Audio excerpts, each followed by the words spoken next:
শত শত অভিভাবকগণ আমাদের উপর আস্থা রেখেছেন। আসসালামু আলাইকুম। আপনার সন্তানের কিতাব বিভাগ তথা ষষ্ঠ শ্রেণীর লেখাপড়া নিয়ে চিন্তিত আছেন? প্লে নার্সারি, নুরানি, নাজেরা অথবা হিফজুল কোরআন বিভাগে বাড়ির পাশের কোনো প্রতিষ্ঠানে পড়ালেও কিতাব বিভাগে বেশ কয়েকটি বিষয়ের চ্যালেঞ্জ আপনার মাথায় রাখতে হবে। এমন প্রতিষ্ঠান নির্বাচন করতে হবে যেখানে দৈনিক 1 ঘন্টা কোরআন তেলাওয়াত বাধ্যতামূলক থাকবে।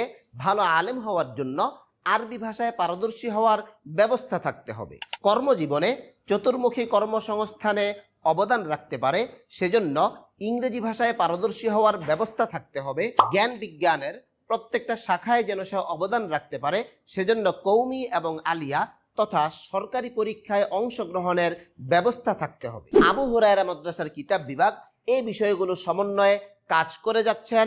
এক্ষেত্রে শত শত অভিভাবকগণ আমাদের উপর আস্থা রেখেছেন। তাহলে দেরি কেন? শয়তানের সকল কুমন্ত্রণাকে বাদ দিয়ে সকল হতাশাকে দূর করে আপনার সন্তানের জন্য এখনই নির্বাচন করুন মাদ্রাসা আবু হুরায়রা রাদিয়াল্লাহু তাআলা আনহুকে। এখনই যোগাযোগ করুন আমাদের হোয়াটসঅ্যাপে। কোঠা শেষ হয়ে যাওয়ার আগেই আপনার সন্তানের ভর্তি নিশ্চিত করুন।